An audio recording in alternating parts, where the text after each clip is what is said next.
This video is about the spatial smoothing done by the SUSMOQCSV program. A primary use of this is the spatial smoothing of 3D velocity fields. As an added bonus, this video also explains the 2D by 2D migration concept. This video also shows scripts that convert CSV files containing velocities into binary float files containing velocities. This video starts with a review of the SUBinQ CSV program. SUBinQ CSV is what is actually used to input velocities and interpolate them spatially to all CDPs in a 2D or 3D survey. See my videos on bilinear interpolation and VLANs. Then this video continues with a discussion of SUSMOQCSV. SUSMOQCSV only smooths the values output by SUBinQ CSV. It does not interpolate them spatially. Tests for the SUBinQ CSV and SUSMOQCSV programs exist in the demos directories. The end of this video explains the 2x2D migration concept. Generally, velocity manipulations start with a setup of SUBinQ CSV. For bilinear interpolation, velocity locations must form enclosing rectangles. See my videos about 3D grids, interactive VLANs, and SUBinBig CSV. In addition to velocities, you may wish to include other values. For instance, a floating datum static is included in this SUBinQ CSV setup.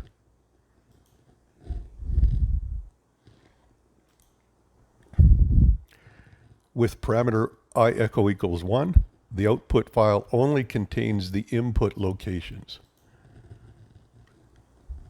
Note that even though only CDP numbers were specified in the parameters for SUBinQ CSV, the output contains values computed from the 3D grid. These are cross-direction CDP, inline grid index, cross-line grid index, grid X, grid Y, real world X, and real world Y. But the out in equals 0, 1000, 100 parameter has still resulted in interpolating velocities to these time intervals.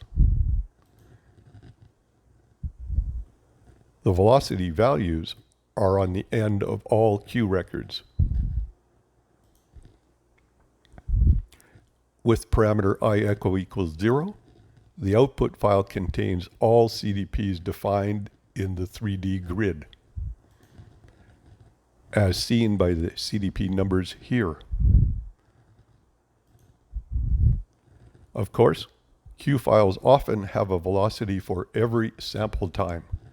For example, setting out in equals 0, 3000, 4 results in this first Q record.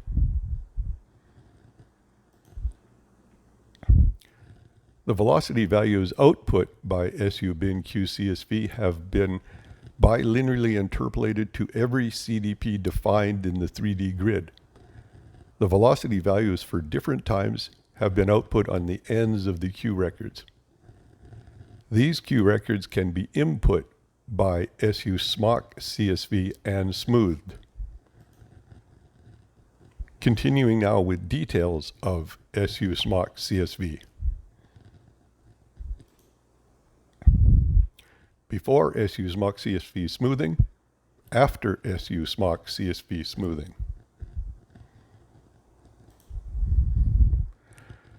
The averaging and smoothing of SUSMOQCSV are controlled by parameters navr, nsmooth, and nback. These parameters also exist in the floating datum program SUFarld-CSV. Example uses of these parameters are shown herein.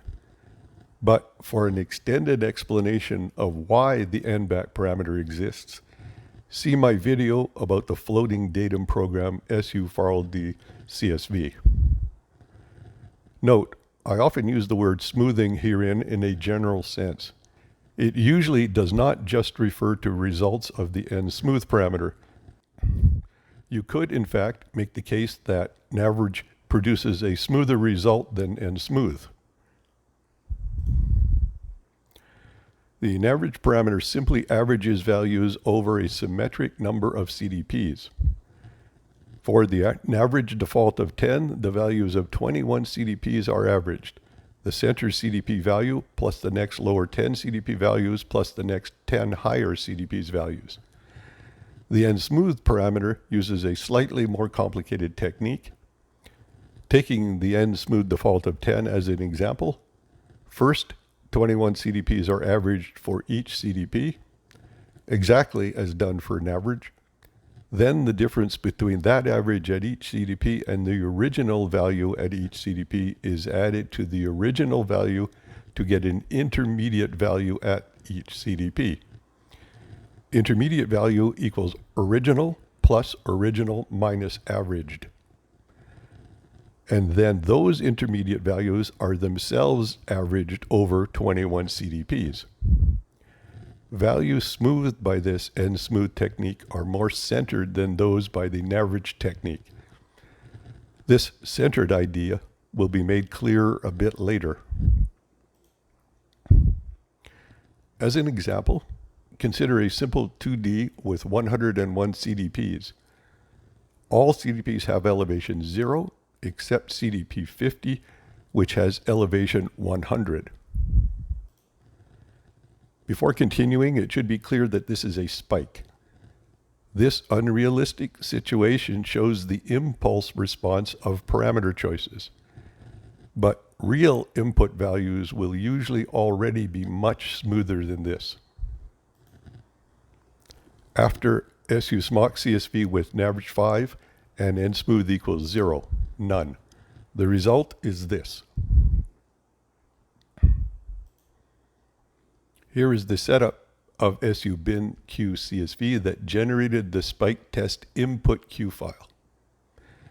Here is the setup to use XGraph to generate the previous images. Here is the setup of SUSMOQCSV that applied naverage 5 and n-smooth 0.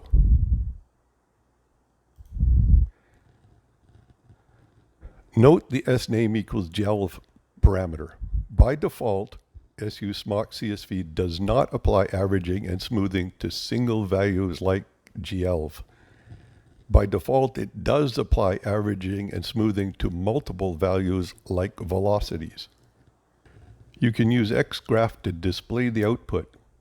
Here, SUSMOQCSV and SUBinQCSV happen to be outputting the same Q file shape. So the values in this script are the same as used to display the input spike. Incidentally, if you send the original output back through SUSMOQCSV again with the same setup, naverage 5 and n-smooth 0, you get a tapering effect. You might want to do this if you have a sharp transition of values between one location and the next. But usually this is not needed for velocity smoothing. Starting again from this 2D spike example, next the n-smooth parameter is used. With naverage 0 and n-smooth 5, the result is this. This seems odd, but is correct. Remember, only CDP 50 had an elevation of 100. Note how some CDPs now have values less than 0. This is what is meant by a more centered result. This is more important for smoothing crooked 2D CDP profiles, as seen next.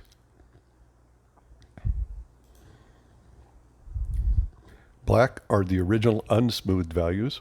Red are smoothed using only naverage equals 100. Green are smoothed using only n-smooth equals 100. Note that the green line stays closer to the original values than the red line. This is what I mean when I say the n-smooth parameter results in values which are more centered than the average parameter. The difference is usually more important when producing a crooked 2D line CDP profile. See my video about 2D CDP profiles and the SUSMOQCSV program. Returning to the simple 2D spike example again.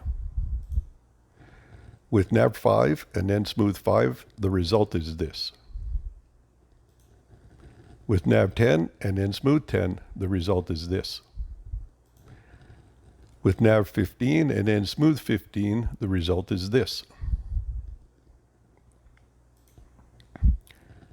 Consider again a simple 2D with 101 CDPs. But now the elevations vary linearly from elevation 0 at CDP 1 to 100 at CDP 50, and then down to elevation 40 at CDP 101, as shown below. With nav5 and n-smooth 0, the result is this. With nav 0 and n-smooth 5, the result is this. Comparing this closely to the previous result, nav 5 n-smooth 0, it can be seen that the values near CDP 50 stayed nearer to the original values. Starting again from this simple 2D with 101 CDPs. Now, nav 5 and n-smooth 0 again, but n back is set to 0. Notice that the elevations at line ends now have a curl. Change to nav 15 and n-smooth 0 with n back set to 0. Notice that the elevations at the line ends now have a larger curl. The n back parameter is intended to eliminate the curls at line ends. To see how, we examine a close-up of one end of the line. The endpoint and the endpoint plus n back are found. Then extra point values are created by linear extrapolation beyond the end. For naver, the number of extra points is the same as the naver parameter value. For n-smooth, the number of extra points is the same as the n-smooth parameter value. For 2D, these extra points are created at each end of the line. For 3D, these extra points are created for each end of all inlines and all cross lines. These extra points are not output, but the average and n-smooth computations use these extra points during the summations near the actual line ends. This usually prevents the ends from curling. Now, sometimes points near the ends will have rapid changes in values, which may result in extrapolated points having undesirable values. In this case, you may wish to increase the value of n back as shown below. So, the n back technique preserves the general trend of values at the ends while still allowing smoothing by average and n-smooth. Next, examples of SUSMOQCSV for 3D smoothing of velocities. Here are setups of SUSMOQCSV for 3D. The 3D grid is input via R file equals kefg.csv. Note that nav and smooth and back allow a second value for the cross-line direction. As your input queue files become more complicated, you may find you need to specify two other parameters in SUSMOQCSV for 2D or 3D. Now for a 3D example. First use SUBinCSV to create a simple 3D grid. Then use SUBinQCSV to create a peak velocity by bilinear interpolation. Note that the maximum peak velocity is 1100 at time 1000 at the CDP located at IGI 50 and IGC equals 21. Velocity then drops off bilinearly in various directions. Note also that it was easier to set up this peak example using option inloc equals 3, which uses the IGI IGC 3D grid inline and crossline indexes to specify locations. Contour plot of input peak. It is deliberately not symmetrical. The vertical direction changes more rapidly below the maximum location. It also has inflection lines. These inflection lines occur where bilinear interpolation crosses the boundary between one enclosing rectangle and another. This, of course, is one reason to perform velocity smoothing. Contour plot of peak smoothed in both directions. Average equals 10, 5, and then smooth equals 10, 5. Why does the crossline direction use a value of 5 instead of 10 like the inline direction? Because the 3D grid was defined with an inline cell width of 10, but a crossline cell width of 20. If you want similar smoothing in both directions, you need to account for that. And here's a contour plot of peak averaged in just one direction. Average equals 10, 0, and then smooth equals 0, 0. To use X contour, a similar script is needed as for X graft, except this needs to be set for whichever value or velocity you want to contour. Remember, there are many velocities on the ends of the Q records. And this needs to be set to 1. And this needs to be set to the number of cells in the inline grid direction. And these need to be set to the inline and crossline cell widths.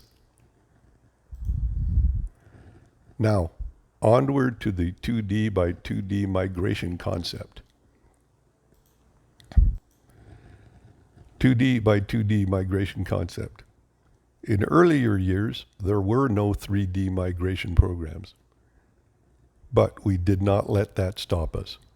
First, we 2D migrated the data in the inline direction, and then we 2D migrated that inline migrated data again in the crossline direction.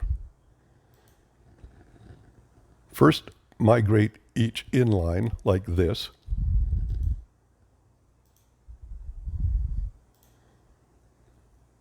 Until all of them are done.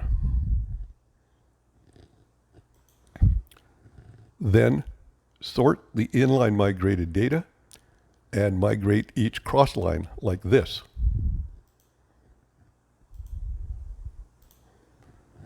Until all of them are done.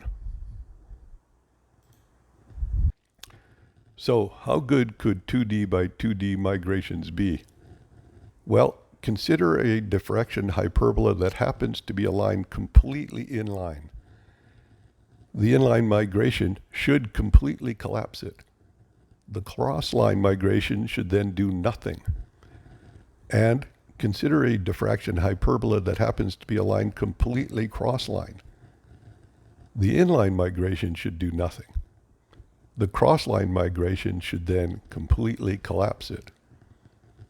For the worst case of a diffraction hyperbola aligned at 45 degrees, the inline migration should collapse it to 1 minus 0.707, and the crossline migration should collapse the remainder to 1 minus 0.707. That is about 91.4% collapse for the worst case hyperbola. That is all I'm going to present for theory. I do not know if any Seismic Unix migration programs can be used this way. Now you know why I named this the 2D by 2D migration concept. I am going to continue by indicating some manipulations needed to do this. Similar manipulations may be useful for 2D by 2D noise suppression, and so on. First, some 2D migration programs require input of velocities as binary floats. A script to convert from the CSVQ file to binary floats is presented next. Let's say you want to convert the CSV file output by SUSMOQCSV into a binary float file. This can be done by this script. You need to reset this to the field of the first velocity in the Q records. Note the negative sign on the end of this. This means get all remaining fields. You need to reset this to how many velocities exist per CDP. You will also need the velocities in cross-line order. The SUSMOQCSV program has an option to output 3D Q records in cross-line order. You can, in fact, turn off all averaging and smoothing, average equals 0, and then smooth equals 0, and just input and cross-line sort a previously smoothed Q file. Or you can just rerun the original setup of SUSMOQCSV, but output in cross-line order. The previous script can also convert this file to binary floats. But there is another problem to consider. Programs that use binary float velocity files do not use CDP numbers to align those velocities with the input traces. They just align them sequentially by input order. That is, they expect the first set of binary float velocities is for the first input trace, and they expect continuous alignment thereafter. No missing traces or velocities. But that is not likely to be the case for 3D surveys. The seismic trace data within the 3D grid is often something like this. Now, we could edit the velocity Q file to match the existing traces in each inline, and then convert those edited files to binary floats. But it is much easier to use SU pad missing to fill in the missing traces. Here is an example of the use of SU pad missing. You will need to set the 3D grid key values in those padded traces.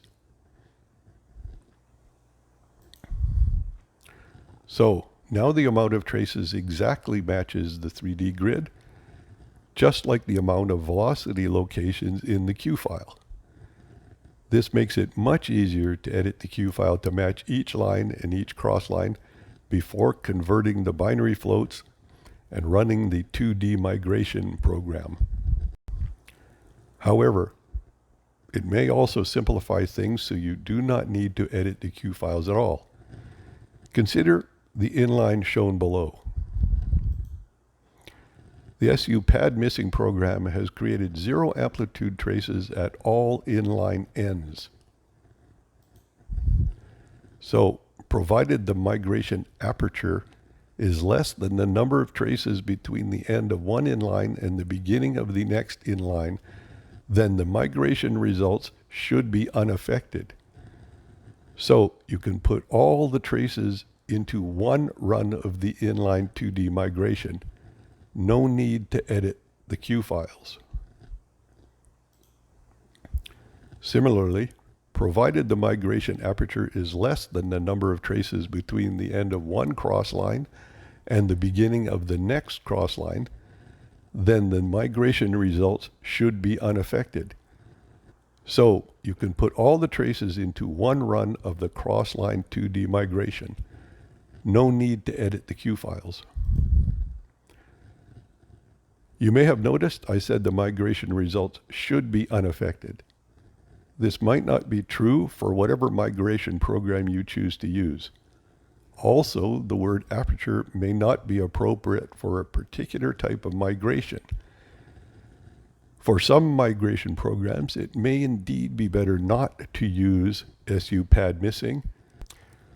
You'll have to make separate migration runs for each inline and each crossline. Also, some migrations input time traces and output depth traces. So, after the inline migration, you will have to convert back to time traces before proceeding with the crossline migration. The 2D by 2D migration concept has only been presented for post-stack. I do not know if it is possible to adapt it for pre-stack migrations. The inline part of the 2D by 2D migration sequence could be something like. The crossline part of the 2D by 2D migration sequence could be something like.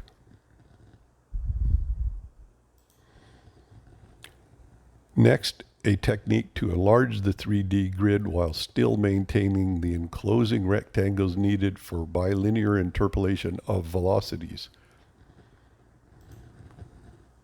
You may find that your original 3D grid is not large enough for SU pad missing to create enough zero traces to span the migration aperture. For that case, you'll want to make the 3D grid bigger. But the CDPs of your velocity locations, VLANs, for SUSMOQCSV enclosing rectangle bilinear interpolation were selected based on the original grid as in the setup below. Note I echo equal 1 in this setup, which causes output only at the input locations. One way to change from smaller grid to larger grid is shown below. Input the Q file output by the previous setup of SUSMOQCSV and use the inloc equal 5 option in another setup of SUSMOQCSV. The inloc equal 5 option means the real world coordinates are used to recompute the CDP numbers using the new larger grid. Notice that all grid related values have changed. CDP, CDPT, IGI, IGC, GX, GY, from the smaller grid to larger grid.